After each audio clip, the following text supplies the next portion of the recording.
Good morning from Lava.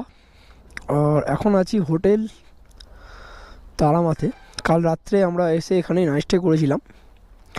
আর এখন মোটামুটি এই যে একদম লাগেজ ব্যাগপত্র বেঁধে রেডি হয়ে গেছি, নামবো নিচের দিকে। আজকে টার্গেট আছে আমাদের প্রায় মুর্শিদাবাদ ঢোকার, বাট আমরা চেষ্টা করব যতটা সম্ভব মুর্শিদাবাদের দিকে এগিয়ে যাওয়ার। তো আশা করছি যতটা রাত বাড়ার আগে আমরা যতটা টেনে দেওয়ার।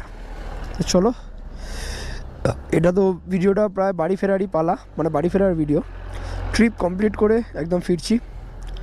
চলো, হর হর মহাদেব।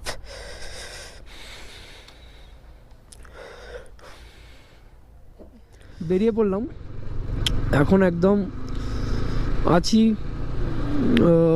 লাভা থেকে শিলিগুড়ি যাওয়ার রাস্তায়। আজকে আমরা টার্গেট নিয়েছি মুর্শিদাবাদের কাছাকাছি এগিয়ে যাওয়া, মানে মুর্শিদাবাদ ঢুকে যাওয়ার। বাট এখন যে টাইমে আমরা বেরোলাম একটু লেট হয়ে গেল। দেখা যাক যতটা রাত বাড়ার আগে যতটা আমরা যেতে পারি।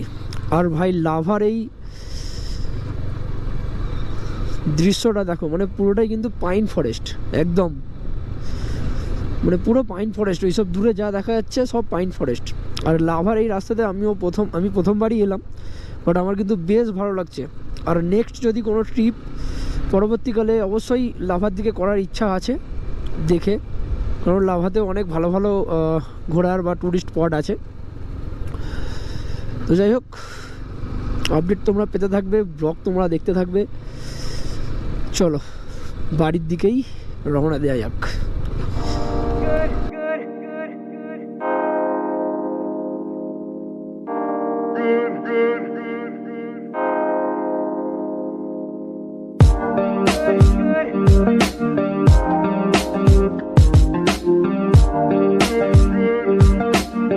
পাহাড়ে আছি, দার্জিলিং, গ্যাংটক, হ্যাঁ পেলিং, এসব দিকে।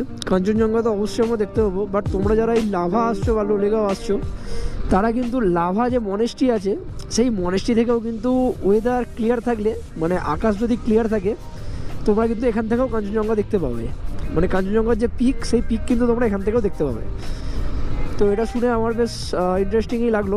তো সেই কারণে আরোই মানে আবার এই লাভাতে একটু ঘোরার মানে ইচ্ছাটা জাগলো আর কি, বলা যেতে পারে। তো তোমরাও আসতে পারো ছোটোখাটো 3 দিনের 4 দিনের ট্যুরের জন্য। আমার তো লাভার এই রোডটা বেশ ভালো লাগছে।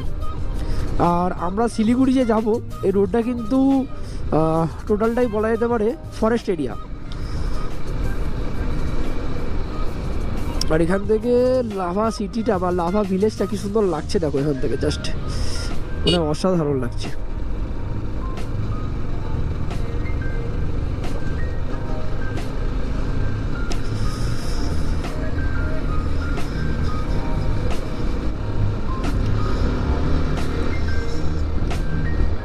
তো এই টার্নিংটা ঘুরেই তোমাদেরকে আমি একটা ভ্যালি দেখাবো,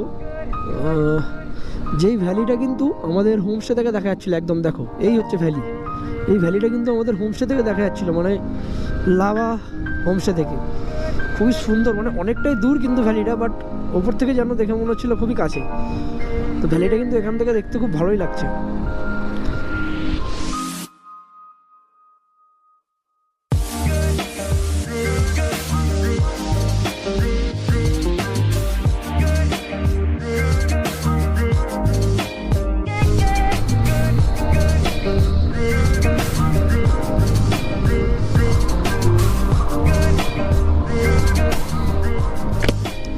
কালিম্পং থেকে শিলিগুড়ি যাওয়ার রাস্তাও কিন্তু সেই লেভেলের, সত্যি অসাধারণ রাস্তা।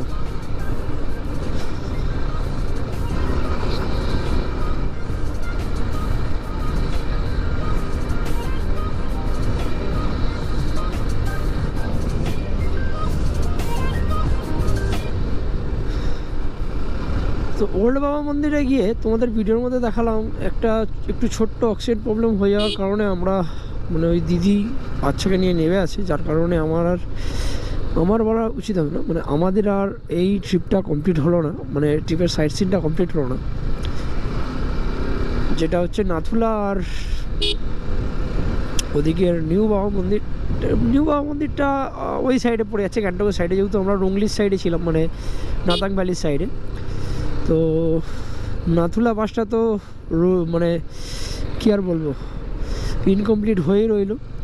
তো যাই হোক, সিচুয়েশনের সাথে আমাদেরকে সাথ মিলিয়ে চলতে হবে, এটা একটা অ্যাক্সিডেন্টালি পলাইতে পারে। তো যাই হোক, নেক্সট আবার আসবো কিন্তু একদম নাথুলা পাস কমপ্লিট করব, তার সাথে ইন্দো চায়না বর্ডার তো অবশ্যই। এটা যেটা তোমায় দেখালাম এটা হচ্ছে ওল্ড বাবা মন্দির। আর যাই হোক,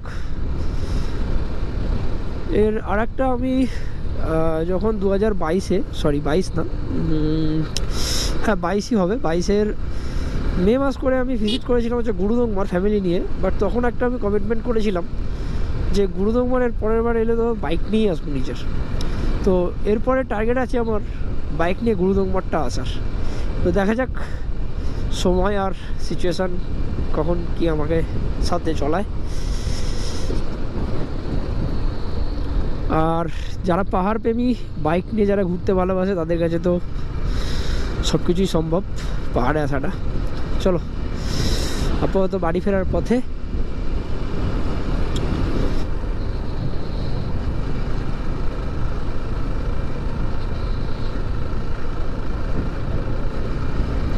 এই দেখো পাহাড়ের মাঝখানে টি গার্ডেন, ভাই সাহেব।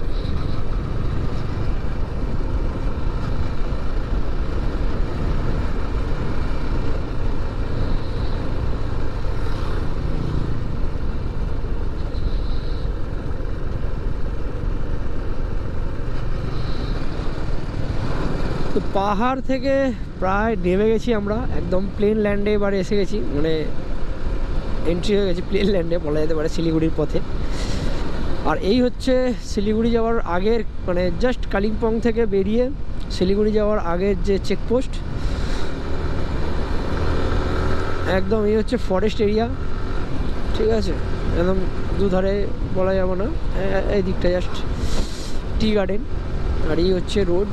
আর তবে কালিম্পং থেকে শিলিগুড়ি যাওয়ার যে রাস্তা, একদম নো ডাউট একদম দুর্দান্ত রাস্তা। আর আমরা এখন হচ্ছে অক্টোবরের, আজকে হচ্ছে 15 তারিখ, আর আজকে মানে আজ থেকে না 10 তারিখ থেকে NH10, 10 না 12 তারিখ থেকে NH10 বন্ধ ছিল, খুলবে হচ্ছে 16 তারিখ। তো যার জন্য এই রাস্তাটা কিন্তু সবাই ইউজ করছে, মানে যে সমস্ত রাস্তা NH10 হয়ে যায়, NH10-এর যে সমস্ত যানবাহন, সবাই কিন্তু এই রাস্তাটা কিন্তু ইউজ করছে।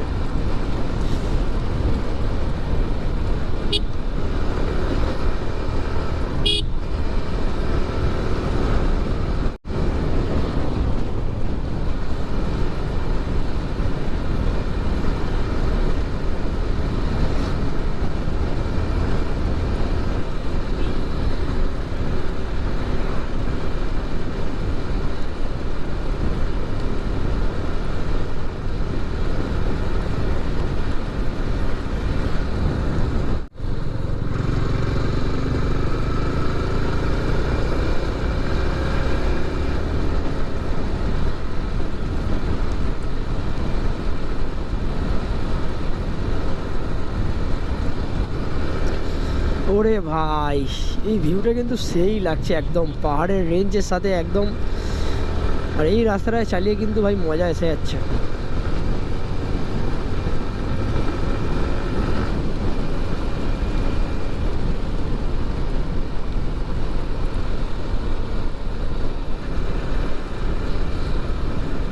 প্রত্যেকটা টার্নিংয়ের সাথে যে এই যে মাউন্টেন ভিউ, ভাই সাহেব মন কেড়ে নিচ্ছে একদম।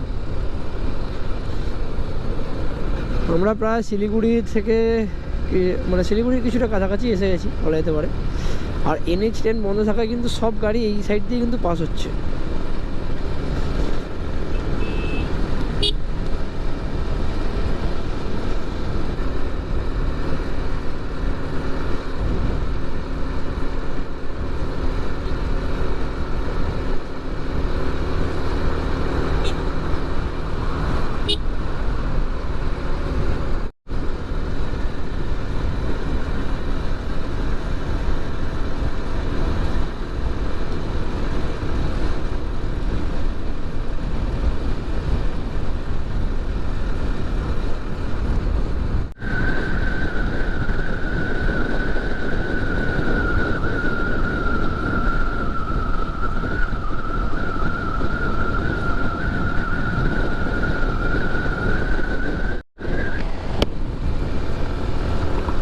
আমরা এই যে জঙ্গলটা দিয়ে যাচ্ছি, এই জঙ্গলটা কিন্তু এলিফ্যান্ট ক্রসিং জোন একদম, কিন্তু এখানে এই যে প্লাকার করেই দেওয়া আছে স্লো ডাউন হেয়ার।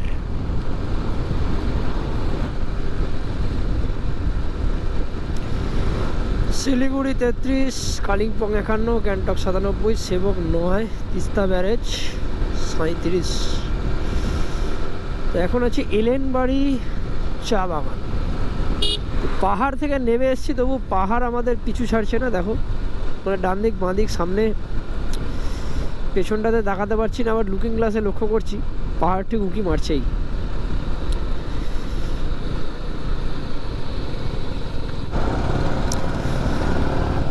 আমরা এই ফরেস্ট রোড ক্রস করে এখন এসেছি সেবক রোড।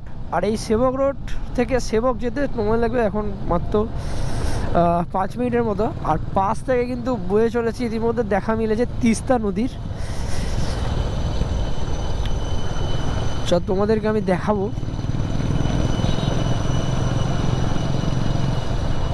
আর সামনেই হচ্ছে করোনেশন ব্রিজ। আর এই রাস্তায় কত বাঁদর দেখো।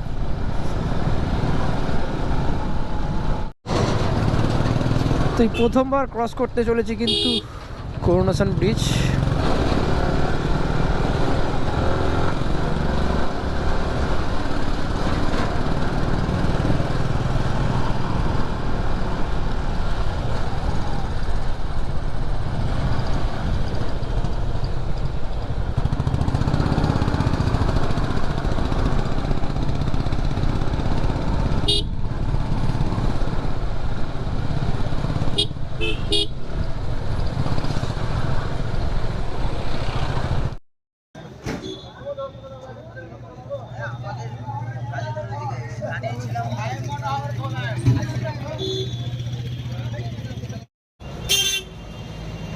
আর লাভা থেকে নেমে শিলিগুড়ি ক্রস করে খাওয়া দাওয়া করার পর ভিডিওটা আমি অফ করেছিলাম। আর এখন প্রায় 300 কিলোমিটার রাইড করার পর পৌঁছেছি নিউ ফারাক্কা।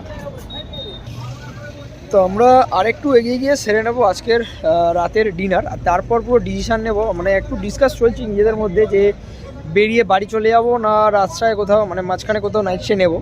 তো যাই হোক, যেটা হবে সেটা অন ভিডিও তোমাদেরকে দেখাবো।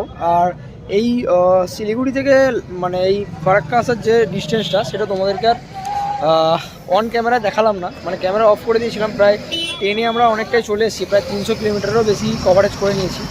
তো চলো তোমরা ভিডিওটা শেষ পর্যন্ত দেখো, তাহলেই বুঝতে পারো। তো আবার বেশ কিছুটা আসার পর এখন দাঁড়িয়েছি একটা ধাবায়। এখানে গাড়িগুলো পার্ক করেছি, আর তুহিনদা ওখানে শুয়ে গেছে একদম রেস্ট নিচ্ছে হালকা করে। এখানেই সেরেছি আমরা আমাদের খাওয়া দাওয়া। আর এখন আছি সাজুর মোড়। এখান থেকে বাড়ি ফিরতে আর আমাদের হয়তো খুব জোর না হলেও লাগবে হচ্ছে প্রায় 6 ঘন্টা।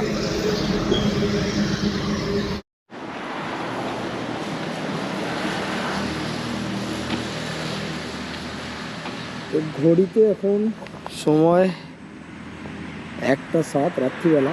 আর আমরা হচ্ছে 16 তারিখ, আর 15 তারিখ সকাল 9:30 নাগাদ আমরা বেরিয়েছিলাম লাভা থেকে। তোমাদেরকে আমার ফুল ব্লগ তোমায় দেখাচ্ছি। এখন আমরা রাইড শুরু করেছিলাম লাভা থেকে, তারপর থেমেছিলাম হচ্ছে শিলিগুড়ি। দেন শিলিগুড়িতে আমরা খাওয়া দাওয়া করার পর রাইড স্টার্ট করেছিলাম। আর এখনও পর্যন্ত আমরা প্রায় 350 কিলোমিটারের উপর আমরা রাইড করে নিয়েছি, বাড়ি ফিরছি আর কি। এখন আমরা ভেবেছিলাম আমার সাথে যে বাচ্চাটা আছে তোমাদেরকে দেখেছিলাম, সেই বাচ্চাটার কারণে আমরা ভেবেছিলাম আমরা কোথাও একটা স্টে করবো। বাট ওই কোথাও করবো এগোতে আমরা চলে এসেছি এখন কৃষ্ণনগরের কাছাকাছি। এখান থেকে আর হয়তো 7 কিলোমিটার গেলে কৃষ্ণনগর, তারপর আর 110 কিলোমিটার গেলে হচ্ছে আমাদের বাড়ি। আর এই হচ্ছে গাড়িগুলো আমরা রেখেছি এখানে। একদম দেখতে পাচ্ছ রাত্রির পুরো শুনশান, কেউ নেই। ভিডিও আমি কন্টিনিউ করিনি, বাট আপডেট তোমাদের দিচ্ছি। আর শিলিগুড়ি বা ফারাক্কা ক্রস করার পর কৃষ্ণনগর ঢোকা অবধি যার রাস্তার কন্ডিশান, দুর্দান্ত কন্ডিশান, খুবই সুন্দর। আর গাড়ি চালিয়েও বেশ মজা আসছে, তোমরা বুঝতেই পারছো। লাভা থেকে ডাইরেক্ট কৃষ্ণনগর প্রায় 12-13 ঘন্টা আমরা ট্রেনে দিয়েছি। আর 2 ঘন্টা 2.5 ঘন্টা রাইড করলে হয়তো আমরা বাড়ি পৌঁছে যাবো।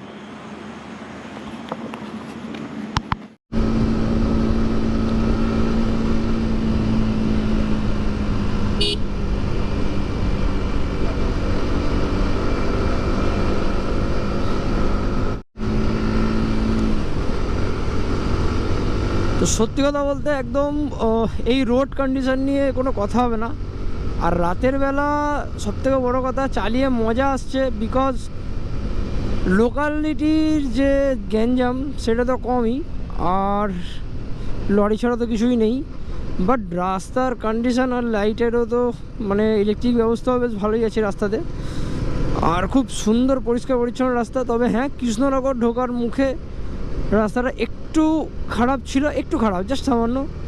বাট যেই লেভেলের আমরা টেনেছি, মানে সেই মানে একদম খুবই ভালো লেগেছে আমার। এই রাত্রিবেলা রাইড করতে তো অনেকেই রাইড করেছো, তো আমাদের রাত্রির এক্সপিরিয়েন্স আমার কমেন্ট বক্সে শেয়ার করো।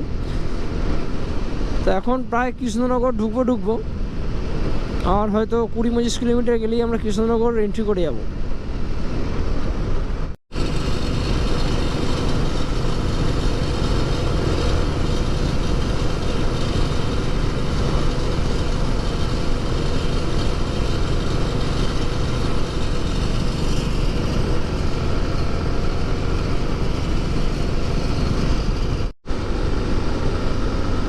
তো একটা ছোট্ট কথা বলি, ভিডিওটা দুপুরের পর থেকে কন্টিনিউ করা হয়নি বলে,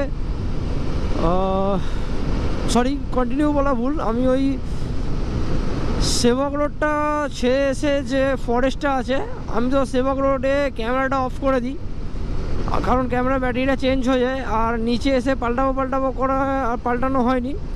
জাস্ট সেবক রোডটা ক্রস করার পর বা আমরা যখন দার্জিলিং বা দার্জিলিং না গ্যাংটক যাই, যে ফরেস্ট এরিয়াটা পড়ে, যেটা এলিফ্যান্ট ক্রসিং জোন বা আর্মি বেস ক্যাম্প আছে এখানটা, সবাই জানি আমরা, ওখানে চেকিং হয়। কার সাথে এইটা হয়েছে আমাকে কমেন্ট করে অবশ্যই জানাবে। আমরা আসছি, প্রায় গাড়ির স্পিড 60 আপ ছিল, আর ভেতরে স্পিড লিমিট ছিল ওই জঙ্গলের রোডটায় 40। তো ফাঁকা রোড দেখলে কার না টানতে ইচ্ছা করে, তো সেরকমই আমরা প্রায় অনেকটাই স্পিডে ছিলাম। বাট দূর থেকে আমি যখন একটু লক্ষ্য করি যে এরকম কিছু একটা হচ্ছে, পুলিশ দাঁড়িয়ে আছে, তখন আমি একটু স্লো করি। বাট সেই স্পিডটা স্লো হতে মানে স্লো হচ্ছে গিয়ে থামে হচ্ছে 63-তে, 63 কিলোমিটারসে। আর সেটা পুলিশের ক্যামেরার মধ্যে এসে যায়।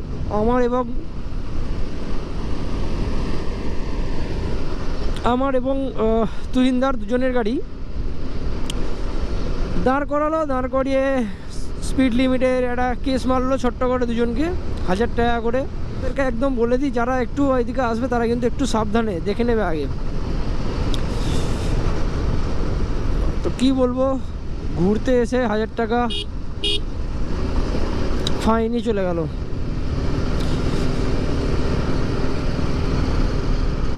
তো শিলিগুড়ি থেকে প্রায় 630 কিলোমিটার রাইড করে এভাবেই পৌঁছে গেলাম আমাদের বাড়ি।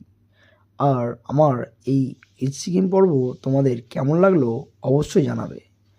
আগামী দিনের আরও ভালো জায়গা, আরও নতুন জায়গা এক্সপ্লোর করব, সেগুলোই দেখার জন্য কিন্তু আমার চ্যানেলটা সাবস্ক্রাইব করে বেল আইকনটা অবশ্যই প্রেস করবে।